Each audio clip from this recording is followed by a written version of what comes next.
Those should be in the same place. They really should. The transcribing and recording ought to be in the same place. But I digress. They are fairly closely related. I will give you that much. All right. Good afternoon, good morning, or good evening, and welcome to the Blurring the Lines podcast. This is episode number 228. I'm your host, Adam Bell, and joining me as always is my co-host, Peter Nikolaidis. How you doing, Peter? It's Friday. It's good. It's a good Friday.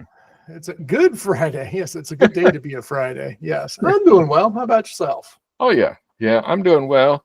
The weather's nice, and my girls are home for a couple days. They came home on Wednesday, and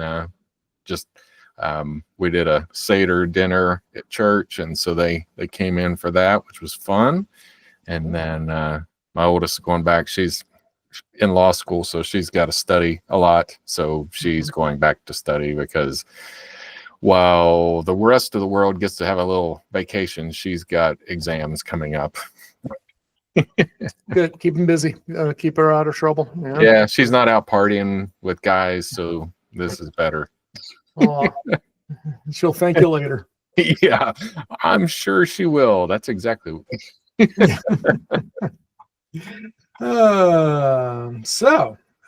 What is new in the world here?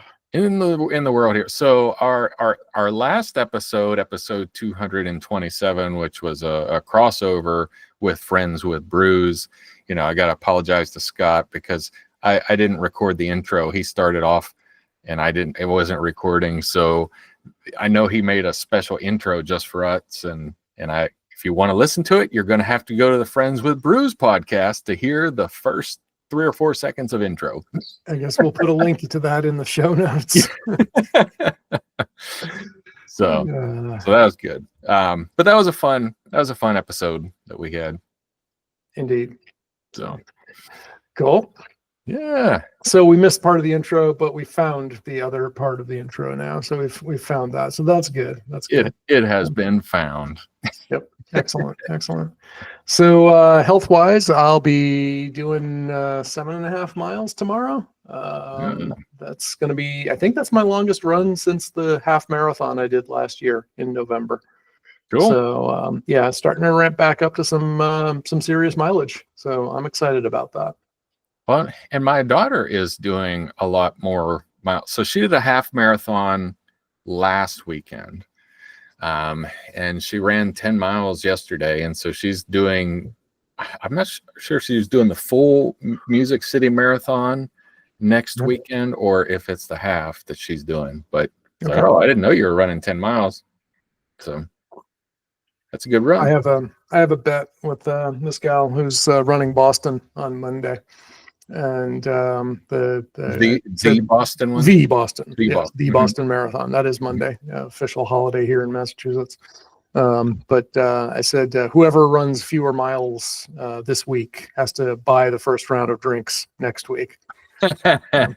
Now, I'm sort of kind of cheating there because my planned weekly mileage is 17 for this week. But when you're tapering before a big race, you're supposed to do very little mileage this week. So we'll see how diligently she adheres to a sort of a training plan. She might sandbag to get a win, I bet, but will she really win if she doesn't? We'll see. We will see. Yeah, need to be prepared. Yeah, bingo. So anyway, so that's what's going on there health wise. So I'm happy. One thing I'm not too thrilled about is that my final checkup with the shoulder surgeon has been delayed yet again to a month from now. Yay. And so I think I'm going to call the office on Monday and just say, can we just do a telehealth visit? Because like, seriously, I'm going to walk in the door. He's going to look at it and say, how you feeling? I'm like, yep, good. And he'll say, okay, yeah, you can start strength training again. You know, I'm like, this one is a formality. And, you know, my recovery being slowed down by a month. Now I'm starting to get a little irritated. So I'm going to ping them on that one. Are you familiar with a sport called pickleball? I've seen it. Yeah, it's kind It's of like a it looks like half tennis, half ping pong. that's very good. That's a very good description. Well, I've never played it, even though it's become a real popular thing until 2 weeks ago when I was off, or we were off the podcast because I was at a men's retreat and we did pickleball, which I'd never played before. I did enjoy the it's supposed to be for old people, because it's, easy to not move around. And so what do? I hurt my knee playing old people sport pickleball. It was set up in a gymnasium and we had hiking, so I went on a hike and then came back and I had my Merrells on, and that's not great for movement on concrete. And I tried to move like I was, in tennis shoes and good attire, and hyperextended my knee, which was awesome. Oh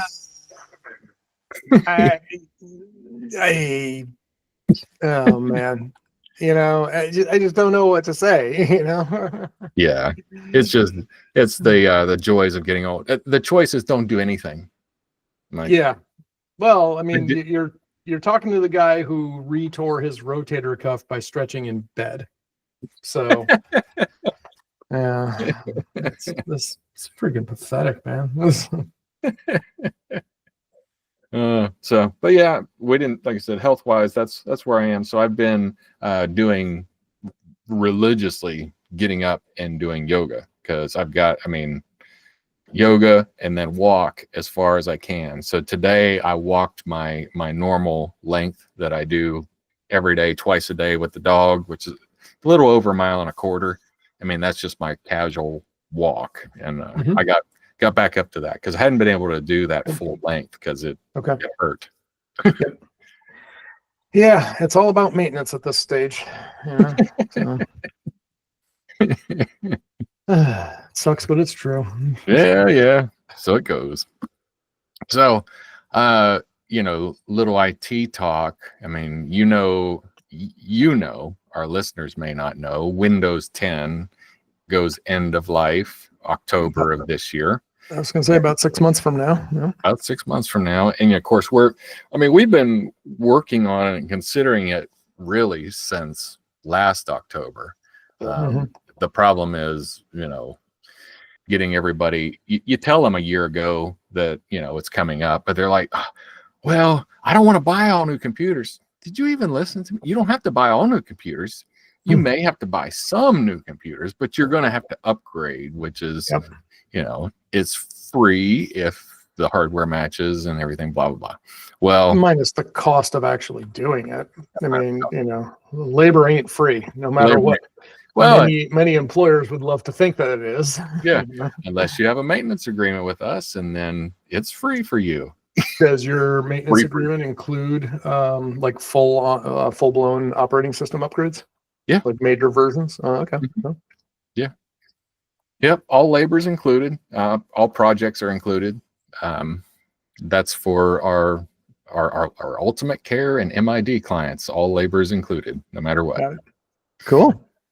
Unless they want us to mop the floor. We're not going to do that. If they want you to mop the floor with a computer. Yeah. So getting back to the reason for the Windows 10. So my, cobbler shoes kind of thing.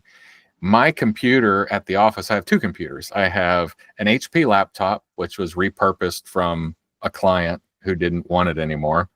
And then I have a Mac laptop, which my Mac laptop's a 2020, so it's 5 years old. Still running the latest operating system, and it was a MacBook Pro, brand new, so it's plenty of powerful. My HP does not support Windows 11. I can't upgrade it to Windows 11. Yep. So I upgraded to Ubuntu 24.2. Okay, then. And really, Ubuntu has come so far since I last used. About every couple years I run it again just to see what's new, and it has come a long ways. I'm able to do everything that I could do with my Windows desktop, with the exception of Visio. You can't run Visio and Office Well, products. Visio Cloud. But yeah, I don't have a license for the local version with the 20. I have the cloud version, which works fine. Mhm. And the only thing that I've had a problem with is I need Teams, because a lot of collaboration goes with Teams. Yep. There is an app in the App Store where somebody puts, I forget the name of it. It's like wine, but it's not wine. But it's a wrapper, and you put the app in it, and it'll run. The thing that drives me nuts is I can't turn off notifications, because I get Teams I'm in a lot of channels, so notifications are happening all the time. I want to go look and see what alerts are there, and then go by unread and look at them. But you know how Ubuntu does the little wiggle icon to get your attention? Yep. Because it's written in that application, like Trinity or something like that. It's not that. It bothers me. I'll think of it here in a second. It gets the notification, and it doesn't matter that you change it in Teams to no notifications. It was built, if it picks up a notification, it wiggles. So I killed that notification. Yeah. So I killed it, and then I just used Brave, the browser, and I just put teams.office.com, and that's all I use that browser for, is my Teams window. And I've got a fully functioning computer, and it's faster than it was when I had Windows 10 on it. Well, I have two old, at this point, they must be like 8 years old or so, HP laptops. They're like Core, i7 processors, right? Yeah. But 8-year-old i7s, right? These are long in the tooth, to say the least. And I threw Debian. I think I threw Debian on both of those. I might have gone back and forth with a couple of them, but then I had an old, like a 10-year-old desktop that I had given to my father, which he was using up until last year when he passed away. And I don't remember. It was either, I think I did a version of Ubuntu. It was like Lubuntu or Zubuntu, one of them with like the L, was it LXD or I forget. There's so many flavors or so. Or it was Budgie. That's what it was. Budgie, which is, sort of like made for like real simple user interface, make it easy, no frills, no fanciness, which is exactly what my dad needed. And he was able to use it just fine. So, and I've used, when I would go visit him and, I didn't want to break out the laptop and stuff, I would just sit down at that laptop, and I had Slack, I had Signal, I had Teams in a browser, I had Citrix, which I could use to get into the hospital when I was working at the hospital and stuff. So it was perfectly functional, because you think most, I'd say most, but many businesses these days, I'd say between the web and remote desktop, I'd say most businesses are probably using apps that are web or RDP enabled, right? And those are designed to work on thin clients. And what are thin clients run? Well, thin clients are running Linux. Yeah. So, they've lowered the requirements, and the Linux OS has come along, it's come a long way. So it's good progress. So you don't necessarily need Windows as nearly as much as you used to, or Mac for that matter. So Electron, that's the framework that. Okay. Yeah. So and the other thing is there's an actual app store now. The Ubuntu kind of had an app store before, but it wasn't really great. It was just things that they were doing, but now you can actually submit to the app store. And that's where I found that Teams, because somebody built the wrapper for Teams, and it works, and it's and it's got screen. It always had decent screen grab capabilities before, but it was always like print screen. You just bang, hit it, you got the screen, and then you had to clean it up. So now they've added a little screen thing, because that's something I've used a lot. But I do a lot of screen capture as part of my regular just day-to-day stuff. and it's really nice, the Mac and even the Windows snipping tool, to take a shot and then highlight the area. I'm like, hey Peter, you forgot this setting, and I circle exactly which one and send it to you. There's a lot of that happens, or but you have to do it in 2 steps. They use a K-snip, but the K-snip doesn't do a great capture, so I have to capture with the native and then edit it with the K-snip, which is, first world problem of 2 clicks, but oh my goodness, had to click 2 whole times. I had to click.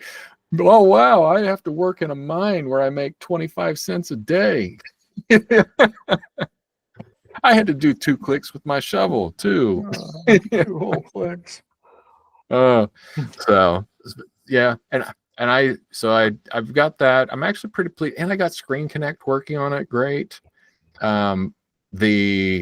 Now Splashtop doesn't seem to work all that great, but I use Splashtop, the web version, and it works fine. The desktop version, it acts like the window keeps opening. So on the side, the window is got this expansion thing happening. And I don't know if it's Ubuntu, if it's my video drivers, it's what I could troubleshoot it, or once again, first world problem, use the web app. I mean, if it really becomes important and it hinders me, then I will get into it, but it's not. I did play with Mint. I like Mint, but I've gotten so used to, I now like the Mac interface more than I like the Windows interface, and Mint is more Windowsy interface. Yeah. Do they make multiple editions of Mint these days? I'm so out of touch. They do. Well, they do. I think. No, I don't know that they do the multiple versions anymore, because they did have different thing, but like the latest is Cinnamon, but it's still based on Ubuntu, and I kind of feel like if I'm going to use an operating system that's based on something and it's behind, I would rather use the base than the flavor on top. For me, that was always. I pretty much figured that way as well. Like Ubuntu used to be based, on Debian. I don't remember now if that's the case anymore. I think they went like solo and they pull their own kernels and do everything, built from scratch. But I am so out of touch. As the former co-host of the Fresh Ubuntu podcast, you'd think I'd know better. But I do know a lot of folks, back in the Ubuntu community who did go back to Debian back in the day. We're talking like 10, 15 years ago, just because Debian got good enough, Ubuntu was a nice layer on top. It brought a lot of really good hardware compatibility, and then Debian kind of caught up, maybe not all the way with where Ubuntu was, but it got itself to be good enough, right? That it was really good. And so right now, my 2 laptops, they're running Debian. And, for what I'm using them for, it's fine. I'm not using them as desktops, right? I'm using them for desktop functions in a pinch. Yeah. Right. But generally, they're just my home VPN routers. That's what I use them for. And one of them up in Vermont is my HomeKit server. So eventually one of these days I'll, be able to use it to control my, as a bridge. So in my Apple Home app, I'll be able to control my HVAC system up there. So that's the kind of thing I'm doing with it. But it's got the Firefox browser on it. So if I want to, if I need to check something, surf the web, log into a Teams meeting or something like that in a pinch, I can do that. Yeah. But, generally for work, I break out the work laptop for stuff like that. So. Yeah. Well, and there was one other weird thing with wireless. So my corporate network at my office, we use WPA3 personal, but we don't allow WPA2 at all. Okay. So on the corporate network, but then on my guest network, I allow 2 and 3 with a passphrase. I mean, we don't have a true open guest network, but that's what my guest network does allow 2. My Ubuntu system recognizes the corporate network, and it recognizes that it's 3. It tries to pass the password, but fails. Mm-hmm. And I mean, if I really, really cared and I really had to get on that network, I'd have to sort that out. But I can get on the guest network, because then it fails down to WPA2 and gets on without issue. So that would be a thing. But I'm also dealing with that laptop's from 2015. It is a 10-year-old laptop. Mm-hmm. But Yeah. everything's solid state. So yeah. Well, I mean, 10 years, that's a good long span for a laptop, yeah. So, Yeah. And it still holds a battery charge, if you can believe that. wow. Yeah. Now, I haven't tried it for my MacBook will go days without a charge if I'm just opening it and closing it and working it, as needed. But we'll see. Yeah. So next, some Ubuntu fun. We'll see how long that lasts. I do have a Windows NUC sitting right beside it, though. If I get into a hard place, I'll just plug up I'll unplug my keyboard, mouse, and plug up into it as my manual KVM and flip the monitors, and ta-da! Oh, I was going to say, you could also just RDP over to the Windows box. I could do that too. Yeah. Yeah. But if I needed to go fully native and I wanted both screens, and I could do it. Wait, we're talking about you going back to Belize now? What would you Yeah, I know, because what happens with me with Ubuntu is like I'm in it, I'm happy. Then all of a sudden I get frustrated with the little things that I can't do this, I can't do that. And it's the time that it prevents me from doing something that I absolutely need to do.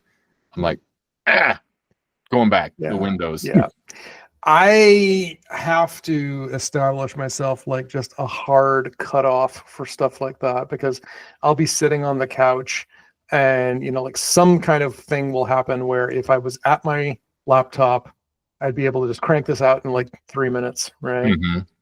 But I'll spend 10 minutes trying to do it via remote control on the iPad. Yeah. Because I don't want to move off the couch, right? And I'm like, I just gotta stop doing that. Yeah. So, well, cool. It's been, something I was thinking about, something that you said a long time ago.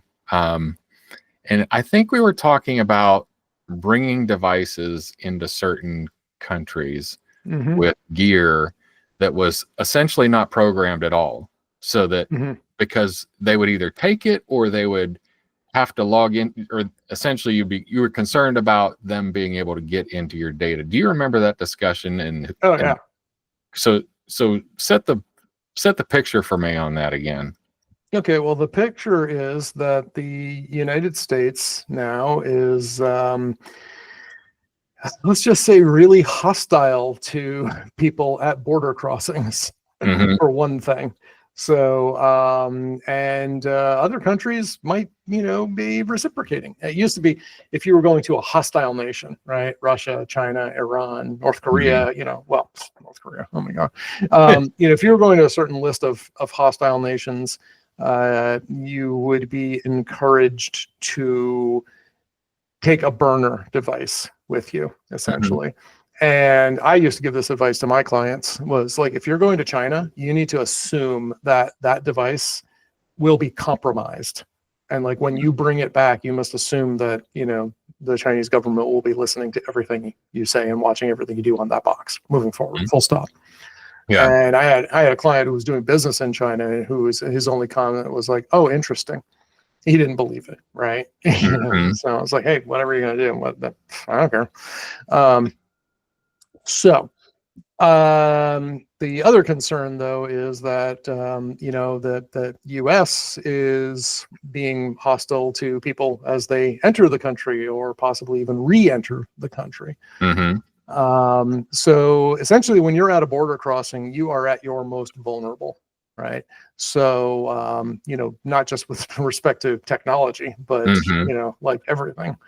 You don't have any rights, and you don't have a hell of a lot of recourse. So if we're looking now back just at electronics communications, the idea is, let's just assume that someone, a border crossing guard or something, seizes your laptop.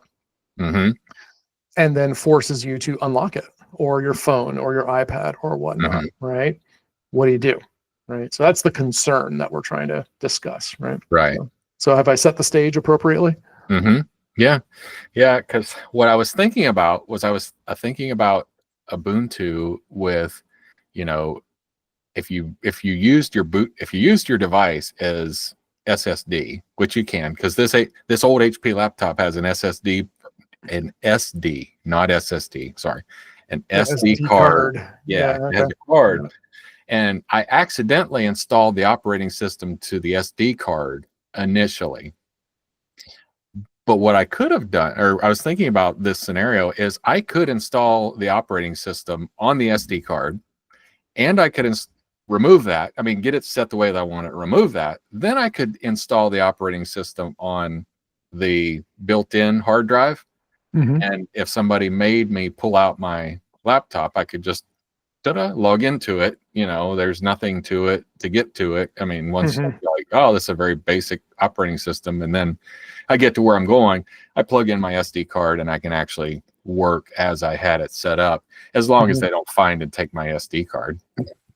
Right. But it's the thing is, like, if you are carrying with you the means to flash that thing back to full functionality, you have to assume that you may be forced to do that, or they may figure out how to do that. Like, so if you're carrying everything on an SD card, okay, that might not get you what you think it's going to get you.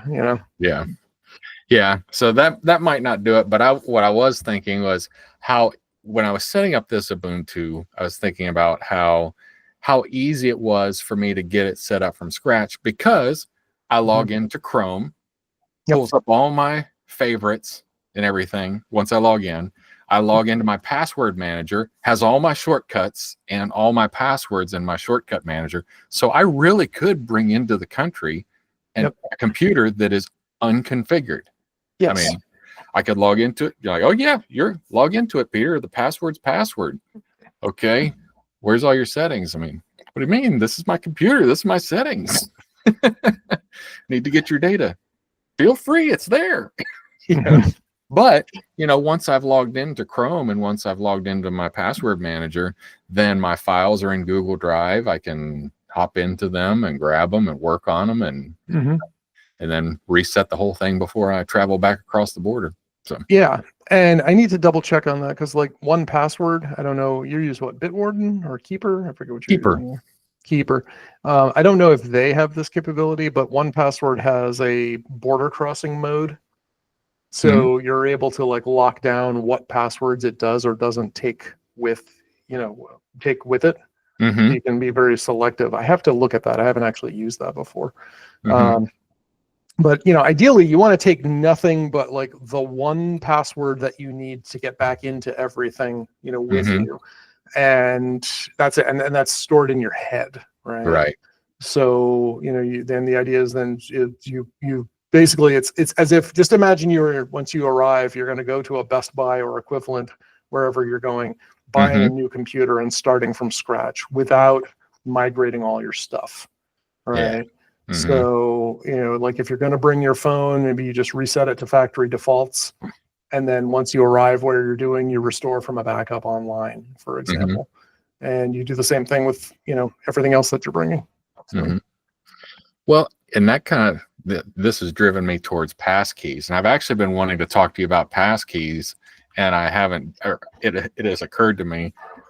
I think Passkeys are stupid from the standpoint of, they are not more secure, and everybody keeps saying that they are more secure. Well, more secure in what context? Yeah. Well, in this case, like if your phone is your key and you lose your phone, then yeah, that's a problem. Yeah. Right. And I understand what they're saying. So from in the cloud, preventing somebody from being able to log into you or your account. So from your house, you can't log in as me without having my phone or my biometric or my passkey or anything like that. But if I set up my computer with a PIN of 1234 or my zip code or something simple like that, you can get into my computer with that simple phrase. And or if you're at a border crossing like that, give me your password, Peter. No. Give me your password, Peter. No. Okay, I'm gonna take your phone and I'm gonna scan your face. Thank you, Peter. Right.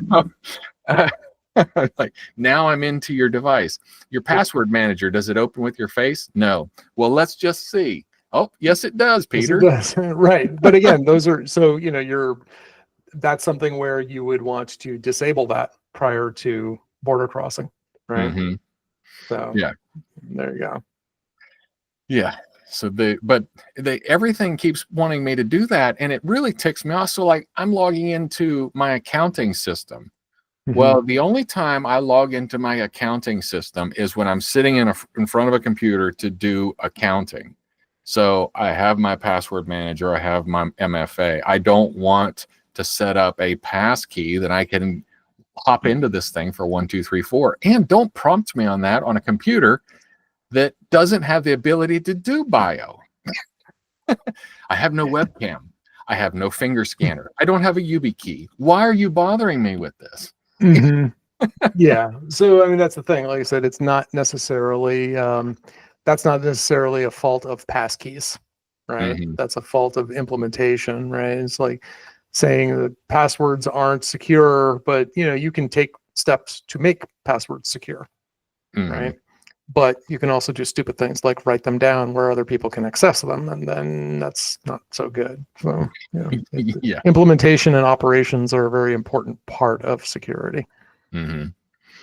So speaking back on, well, before we leave that, so there's a woman at church, and I'm not going to say her name or anything, but she wanted to go with us to Mexico on our mission trip, and I want her to go.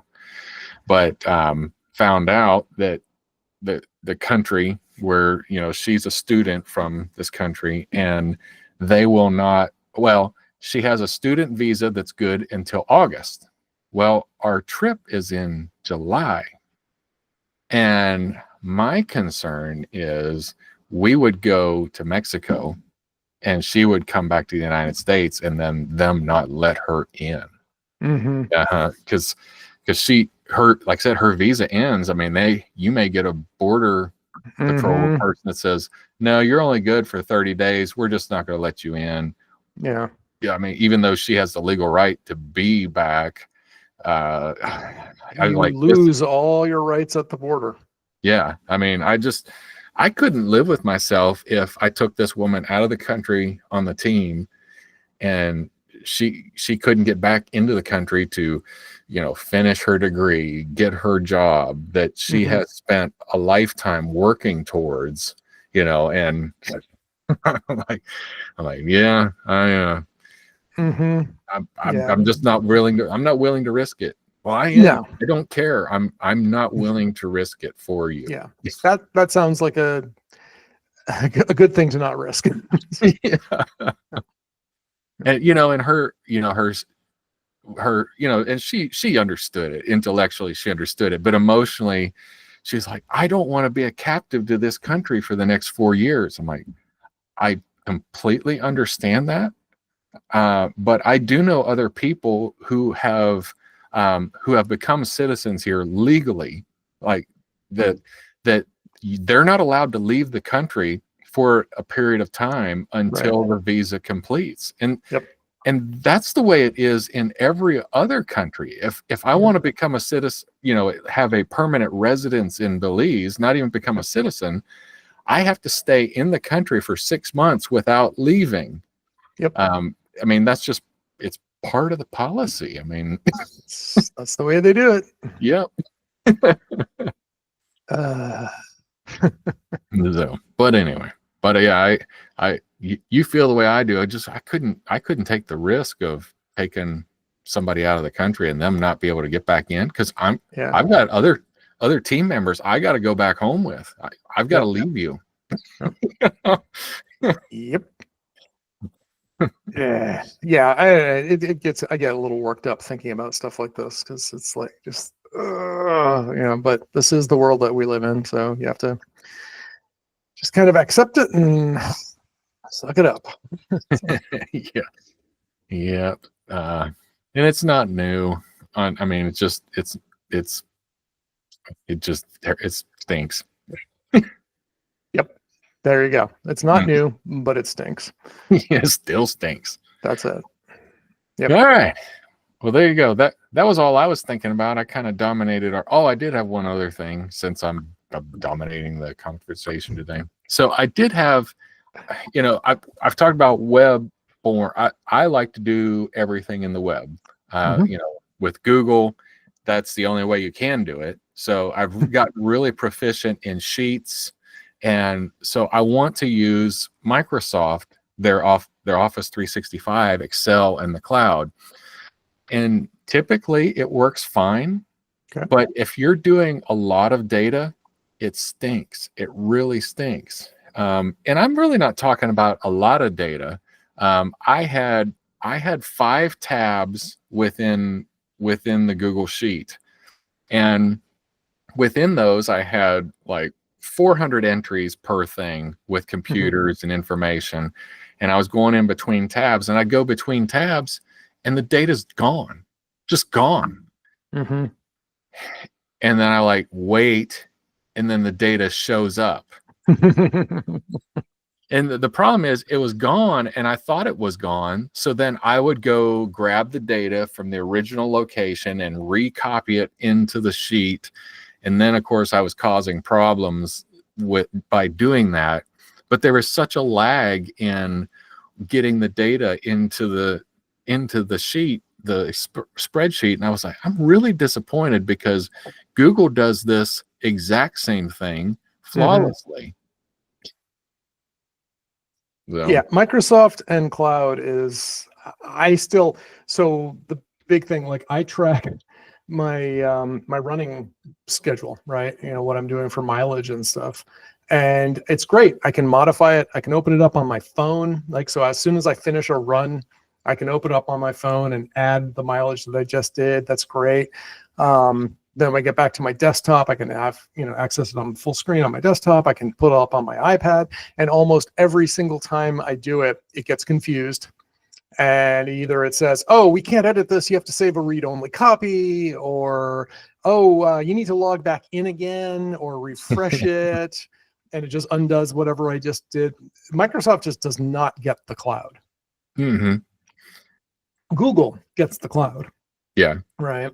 Because they're cloud native. Microsoft was not. And here, all these decades later, Microsoft still has not learned the cloud, which it's hilarious. But something I've really started to appreciate over the last, maybe 8 years, 10 years, is culture is a super powerful force, both for good and bad.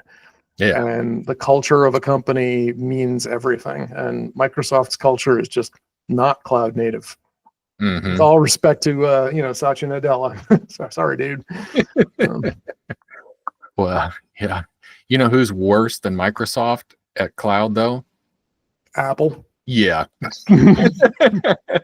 I mean, I want, from time to time, I want to get into notes, because I want to do notes on a Windows computer, and I want to make sure I'm able to get it on my Macs. And it's like an emulator window, it looks like. I mean, it's slightly fuzzy, it doesn't even perform as well.